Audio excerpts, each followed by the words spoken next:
evening, viewers. Welcome back to another episode of Career Chronicles, where we profile local experts who are making an impact and share with you career impacts that give you expert advice. So, with me, Chris Kaukema, stay tuned.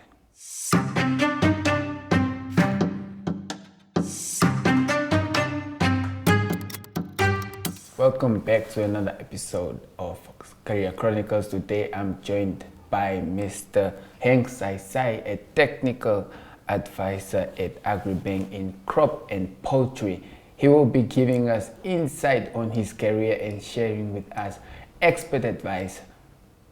So, Mr. Hank Sai, thank you very much and welcome. Thank you so much for having me today. Okay, so first of all, I would love you to tell us how you actually came about and found yourself in the agricultural industry. Okay, it's a childhood story. I come from a household where my grandfather never went to school, and then he raised all his 13 kids through farming, where he was a predominantly livestock and crop farmer. So every school holiday I would go to the village, and I would also assist him in his farming activities. So when I reached matric, that's when the big decision was to be made now. Okay. What will I be when I grow up? So I applied for different courses. I remember at NAST it was environmental health and I think something like nature conservation. And then at UNAM it was geology and civil engineering.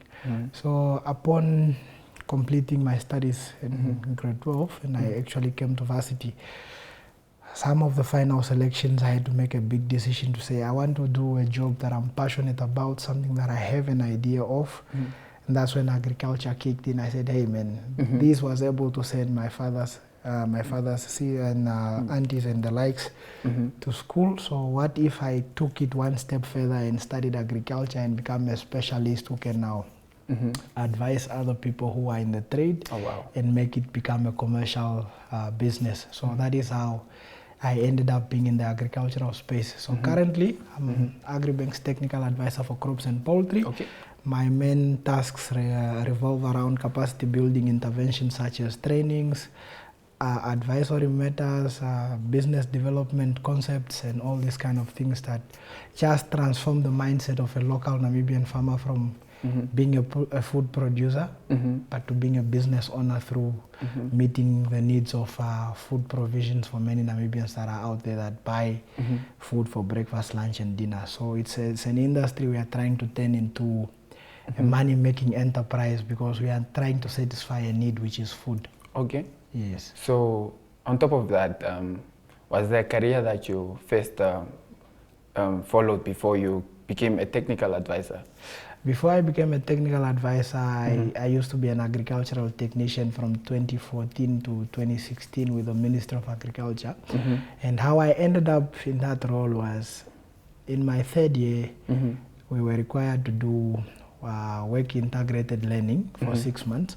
So I joined the Commerce Agricultural Extension Office, which is also a capacity building office where they have people in a position to say, yes, you advise farmers and you bridge the knowledge gap between the farmers and the industry, and you also link farmers to input suppliers.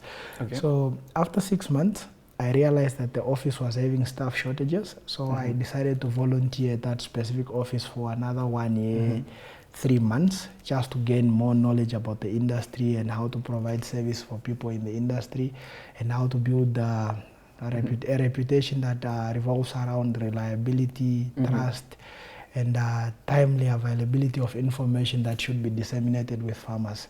Okay. So that ended me the job, and then after serving there for 6 years, that's when I moved on to the opportunity at Agribank, and this will be my 5th year at Agribank. Oh, okay, wow. Can I please just know how many years of experience you have now?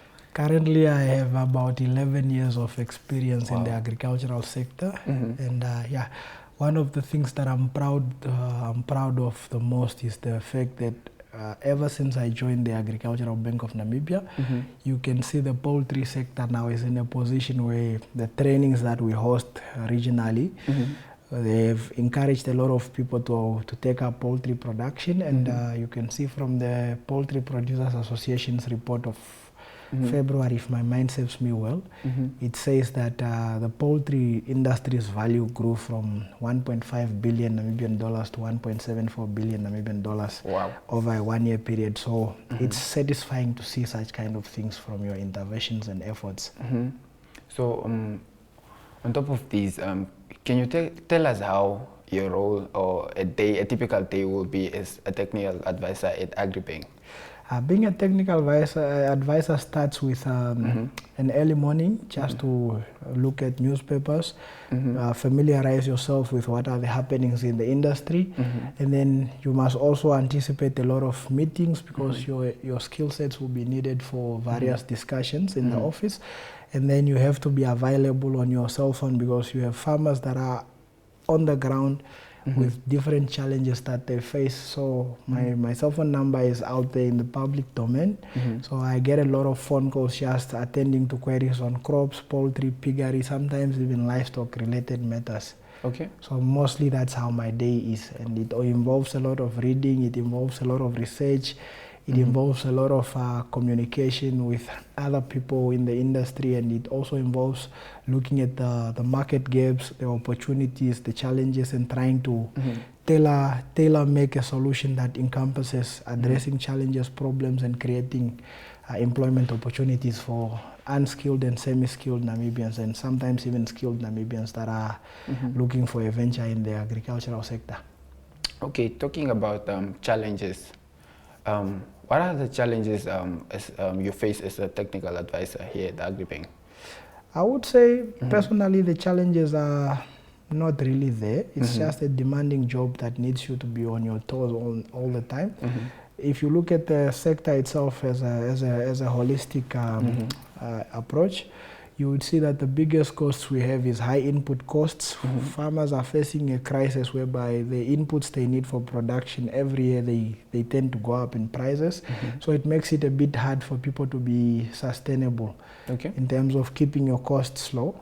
The other problem is the erratic rainfall that we have over the years been experiencing, which leads to drought. And then whenever there is drought, a farmer is affected because sometimes you are forced to sell most of your livestock so that they just don't die from a lack of food. And sometimes you find that the crops that we grow under rain-fed conditions without any irrigation system, they also don't reach maturity. You don't harvest anything, so that creates a food shortage. And then the other challenge would be something related to technology and how it's rapidly being introduced all over the world. And most farmers still struggle to adjust to the rate at which technology is being adapted in many industries. So agriculture must also push in that direction to incorporate technology to bring in the aspects of efficiency and effectiveness in the farmers' operations. And typically, it would be an issue of marketing, but that is more of a farmer's fault. If a farmer is not prepared to address the issue of marketing, then farming becomes very hectic. So you must start an agricultural business on the basis of you first secure a market through market research, and then when you get involved in production, you already know that your product will have a market where it will be sold. Okay. So talking about technology, how does Agribank use technology to bring up your work to a standard where you feel like is very good for yourself?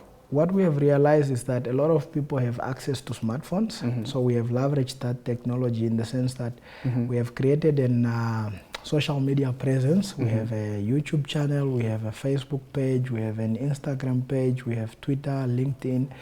So most of the interventions, we kind of try to put them in video format, and we upload these videos on these platforms to allow every Namibian who is interested in agriculture to have access to this vital information that serves you as a guide on how you go about your farming business.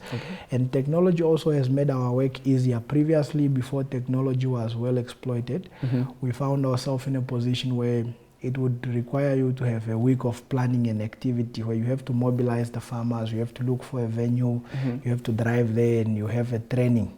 Okay. But nowadays it has become easier whereby you just create a WhatsApp group, you put all the farmers in that area on that WhatsApp group that have access to smartphones, and then you just send communication on that group. And then it even makes advisory services easier in the sense that when farmers are having problems on the ground, they can just take a video and then send you a video on WhatsApp, and then you can now give timely advisory services so they can correct some of the challenges that they are facing on the farm. So it makes life very, very easy for the farmer and for the advisor. Okay, talking about all of this, what do you think is the most rewarding thing about being a technical advisor? I would say satisfaction comes from seeing a concept that you have envisioned in your mind being transformed into a reality by a farmer. Some of the highlights of my career, I would say, was taking an old warehouse which is at National Youth Service Rietfontein Center. We converted it into a poultry house, and then through my advisory services, the center was able to procure 4,000 Lobman brown hens. Now they produce fresh table eggs that they use for own consumption in the center, and some of the eggs are sold. Okay. And then also it's to look at things like seeing the report that the poultry industry is growing. And then sometimes you get farmers that attend your trainings, and then after 3 months these farmers send you videos and pictures to show you what they were able to do with the information you provided through a certain training. So that becomes rewarding, because in this process you'll find that if a farmer perfects a certain trade, it starts to create employment opportunities for young people. It starts to create local production of food in Namibia, and it also enables the sector to grow, because the more farmers we have on board, the less imports we would want to buy from other countries. So the industry itself starts to produce a lot of economical activities that end up contributing to the country's GDP. So that is quite the satisfactory part of my job. Okay, thank you very much, sir. Well, there you have it, ladies and gentlemen. That was Mr. Henk Sai, a technical advisor, sharing his expertise in his position and also giving us expert advice in agriculture.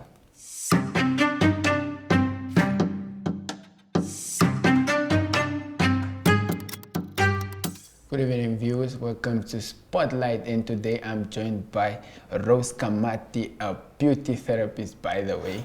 So she's going to share with us her journey at Essence Beauty Salon, what she does there and what it takes to be a beauty therapist. Welcome, Rose Kamati. Thank you so much. So tell us what it takes to be a therapist. Well, just be pretty. I'm joking. Anyways, well, it doesn't take up much to be a beauty therapist. Just have the skills and just know what you're doing, basically, but it's not easy. But it's actually interesting and very fun. Okay. Tell us about yourself. Tell us who is the person behind this Essence Beauty Salon? Well, the person behind this Essence Beauty Salon, well, I'm not the only person behind it. Well, I'm running it with my sister, but I'm the main person behind it. Okay. Anyways, the person behind it is a very shy girl that doesn't like exposure, but at some point I do have to get the exposure. Okay. I'm driven, I'm passionate about this whole beauty thing, and I love what I do. Wow. Okay, tell us, have you always been passionate about being a beauty therapist? I would say yes, because I started this whole beauty thing when I was very young. I started doing it in the hostel, by the way. But then back then in the hostel, I was doing it for money, right? Because, you know, in the middle of the month, you get broke and then the girls start paying you. But then as I grew older, I was like, man, I love doing this thing. And then I was like, I'm going to open a salon. Wow. So you're actually telling us that the interest grew over time. Oh, wow. Okay, tell us how it has been, how has your journey been coming up with this establishment or coming about being a beauty therapist? Well, at first, I used to rent a room, right? And I used to do hair in a room at first. Okay. And I'm like, nah, man, I need a bigger space. I need a bigger place. Like, I had a bigger vision. Okay. So before it was Essence, it was the hair spot. Okay. And then I went broad and I started doing basically everything. And then I renamed it Essence Beauty Studio, right? Well, Yeah, Mm-hmm. it wasn't easy, Mm-hmm. but So tell us what were your hurdles like? Were there any defining moments when you came about this idea? no, Mm-hmm. not really. Mm-hmm. I don't think so. Mm-hmm.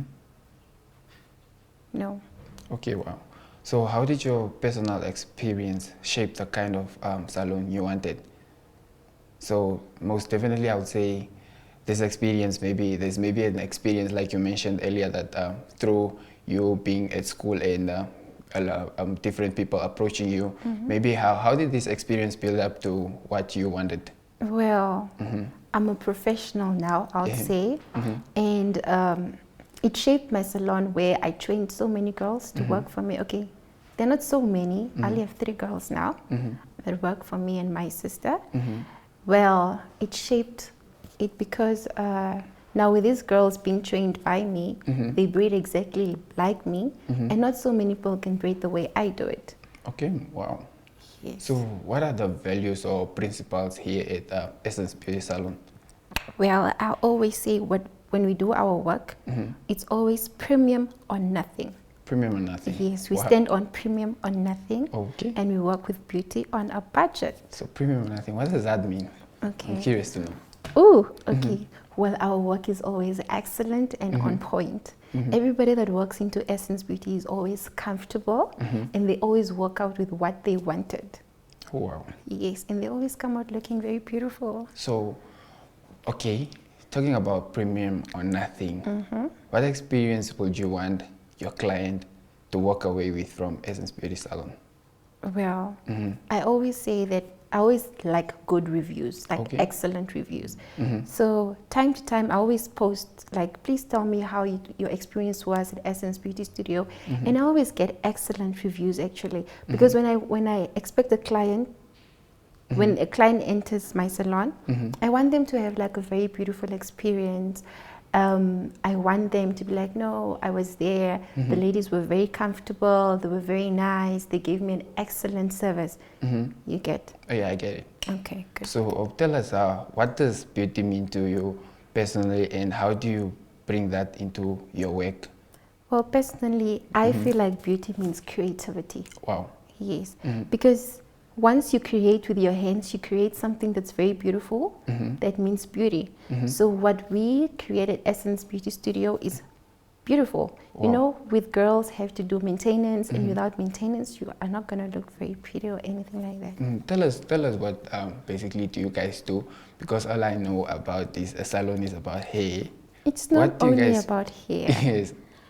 So we do hair, we do nails, we do lashes, foot spa, and we do so many other things as well. Talk to us about when this idea actually sparked. When, which year, or This when did idea it come about in your mind? a very long time ago. Oh, really? Yeah, I think that was like 2020. No, it was 2018. I'll say. And then Essence was only born last year. Yeah, because Okay. before it was the hair sport, and I was Okay. like, let me rebrand. Oh, wow. Yeah. Okay, so talk to us about who or what has been your biggest inspiration personally and professionally. Well, I would say my mom Your mom? has been a big inspiration. But also, in high school, I looked up to, there was a girl named Swama Shikokotu. She was actually my senior, right? So she was always my role model. Right now, she also has her own salon, and she's a life coach Okay. and whatnot. And I always looked up to her Oh, wow. till today. Okay. Okay, if you could go back and give yourself one piece of advice before opening or coming about this idea of being a beauty therapist, what would it be? Well, the sky is not the limit. You can do this actually. Okay. Because sometimes I have self-doubts and I'm like, can I do this? Like, I look at my salon and I'm like, girl, you did that? And I'm like, Okay. I did that.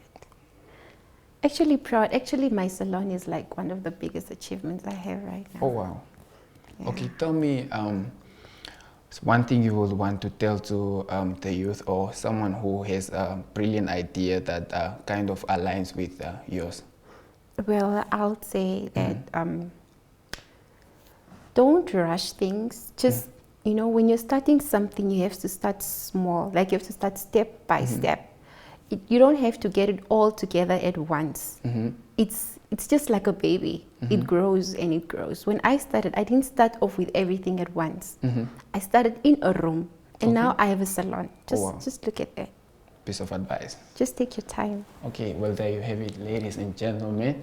That was Rose Kamati, a beauty therapist, sharing her insight and sharing her journey with Essence Beauty Salon.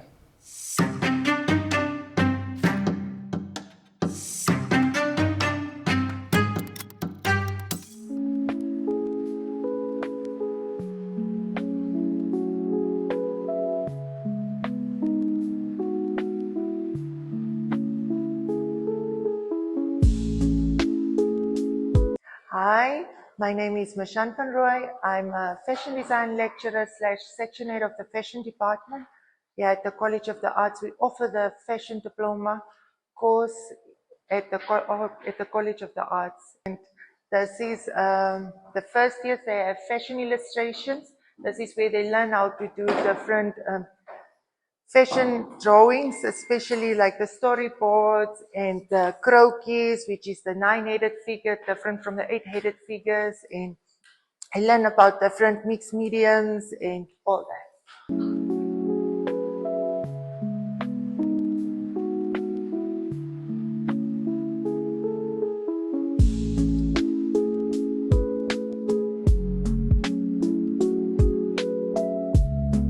Welcome to the third year classroom. This is where they work on their collection that will be showcased for MTC's Fashion Week and for the graduate collections, the fashion show at College of the Arts. So here these are the previous collections they made from last year in their second year. So this is the storyboards they have, like the fashion figures, the flats where they do the technical drawings, and the fabric swatches.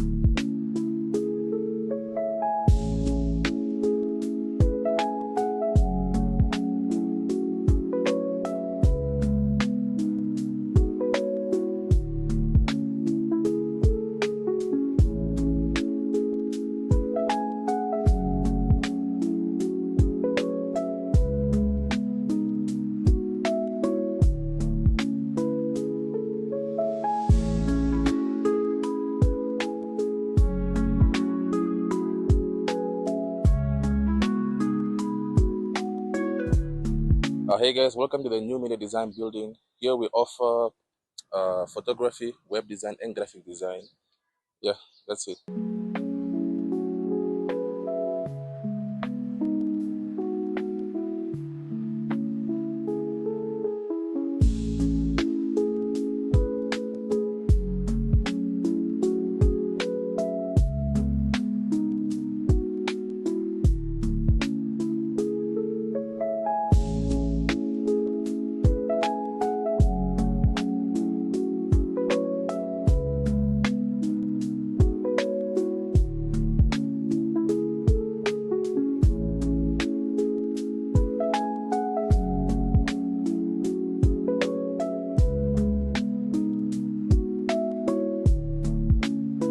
Hi, my name is Tekla Nakale. I'm a part-time lecturer here at the College of the Arts, and I teach script writing and directing. And this is basically the studio for TV production. And right now, the students are not really here. They are busy preparing since we have pitch week, and this is the week where they come and pitch their projects that they are going to shoot in production. Okay, so this is our radio department. This is where the students practice their presentation skills and also do recordings.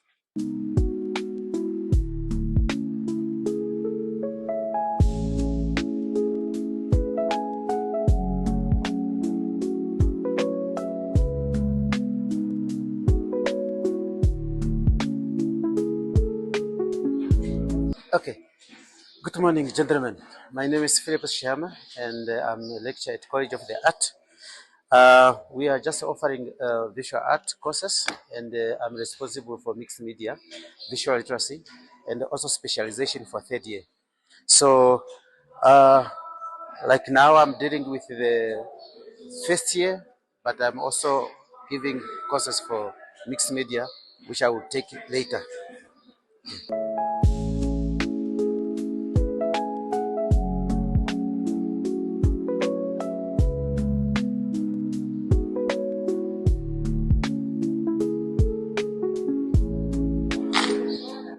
Actually, what I was explaining to you, this is two.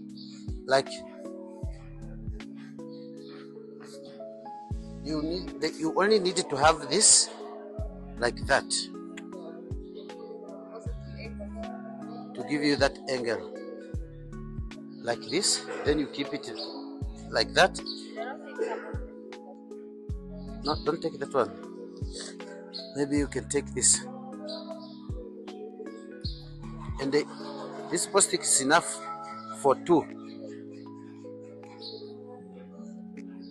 because if you have one on one side and the one on the other side, and they have to be straight, ne?